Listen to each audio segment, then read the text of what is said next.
Here's a riddle. How do you destroy a man who has never done a single thing wrong? You can't find dirt on him, so you make his goodness a crime. Meet Daniel, a Jewish exile hauled off to Babylon as a young man who somehow rose to help run an entire empire that wasn't even his own. By now, Persia rules Babylon, and King Darius notices something. Daniel is so sharp and so honest that the king plans to set him over the whole kingdom.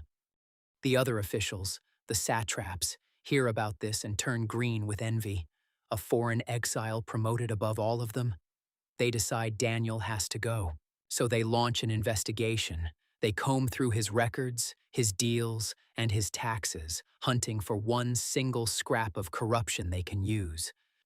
And they find nothing. Not a bribe, not a lie, not even a late tax form. Daniel is completely spotless, which for a schemer is deeply annoying. One of them finally says it out loud. We will never trap this man unless we use the one thing he will never, ever compromise: his God. See, Daniel prays 3 times a day, every single day, no exceptions. So the officials cook up a brand new law aimed straight at that habit. They march to King Darius, all smiles, and flatter him. O king, live forever. For 30 days, let no one pray to any god or man, only to you. And anyone who breaks it, they add sweetly, gets thrown into the den of lions.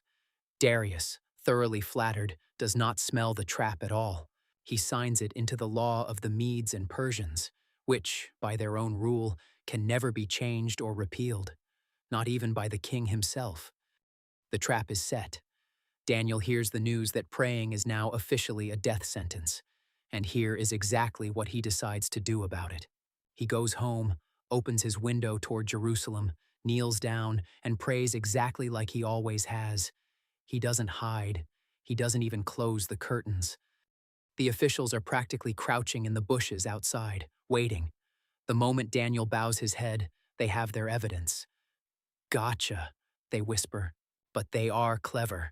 Before naming Daniel, they get the king to confirm, out loud and on the record, that the law truly cannot ever be undone.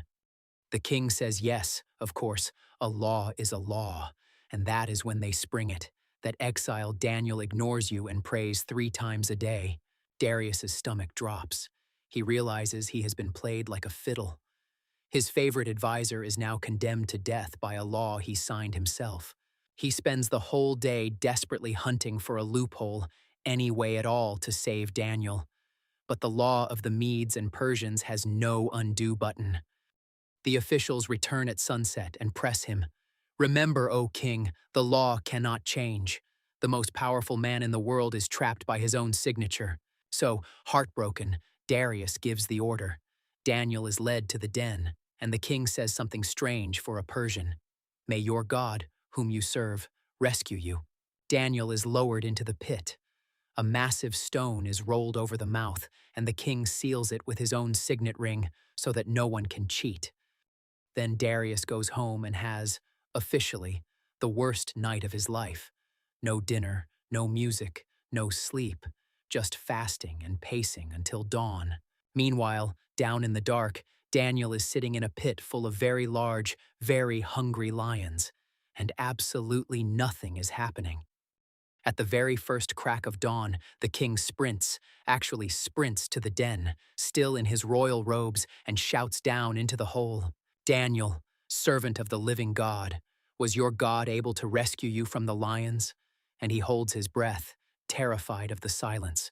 Then, from the darkness, a calm voice. O king, live forever. My God sent his angel and shut the lions' mouths. They have not touched me. Because Daniel was found innocent before God, and, he adds rather pointedly, innocent before the king too. He did nothing wrong. He never did.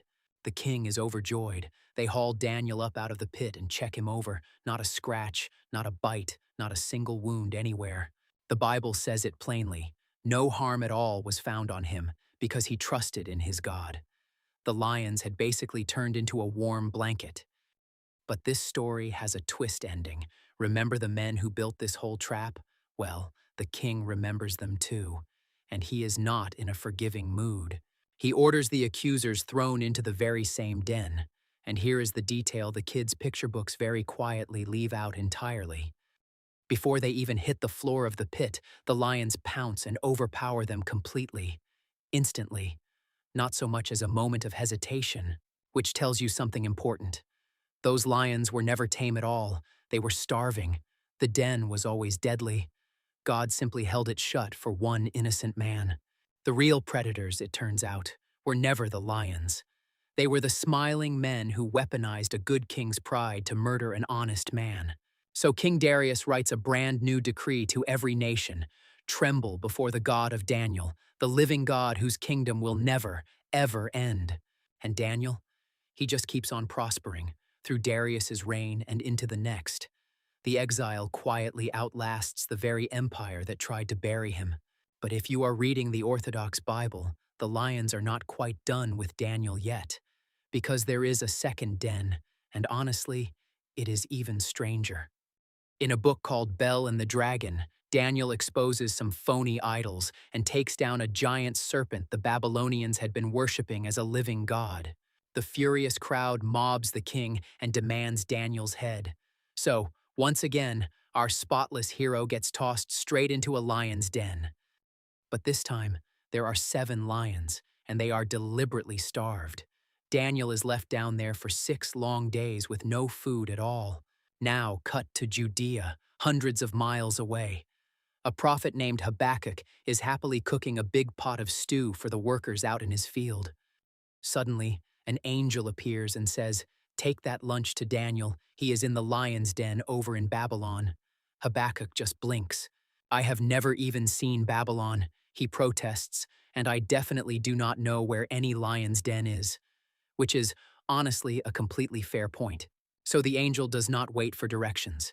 He grabs Habakkuk by the hair of his head and airlifts him clean across the sky, stew pot and all. He plops him down right at the edge of the pit. Habakkuk, thoroughly confused and dizzy, leans over and calls out, "Daniel, Daniel, God sent you dinner." Daniel says, "You have remembered me, O God," eats the meal, and the angel instantly whisks a very bewildered Habakkuk right back home to Judea.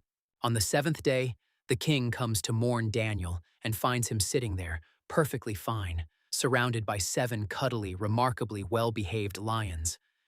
The king praises Daniel's God, pulls him out, and throws the men who plotted against him into the den. The lions, still very hungry, do the rest. Twice now, it is the exact same pattern. Envy builds the trap. An innocent man walks in still praying, and the pit turns on the ones who dug it. And notice what Daniel never did. He never fought back, never schemed, never begged. He just kept praying at his open window like nothing had changed at all. That was his entire weapon. Not power, not cleverness, just a stubborn, quiet faithfulness that his enemies literally had to outlaw in order to stop. So back to our riddle. How do you destroy a truly good man? The answer, it turns out, is that you can't. You only end up exposing yourself trying.